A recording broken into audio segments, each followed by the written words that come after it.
30 ga kirdik, kimdir 40 ga kirdi, 70 gacha borarmiz, 80 gacha yasharmiz deb o'ylaydi-da. Bugun orzu havaslarni qilib olaylik, bugun yashab olaylik, keyin oxirida hamma ishlarni bitirganda ibodatga kirib olamiz deb o'ylaydi. Yo'q birodar, Azroilni qachon kelishligini bilmaymiz. Hatto payg'ambarlar ham bilmagan. Biz qayerdan bilamiz uni?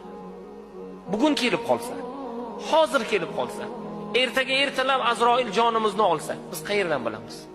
Shuning uchun bugun nima uchun bu gaplarni aytyapmiz? Vaqtni g'animat bilmoqligimiz, ibodatga inson mahkam bo'lmoqligi. Alloh taolo mu'min bandaga imkoniyat o'laroq xohlagan joyimizda namoz o'qishligimiz mumkinmi? Mumkin. Masjidmi, yo'lmi, bozormi, uyimizmi, korxonamizmi, shirkatimizni qayerda xohlasak namoz o'qiy olamiz.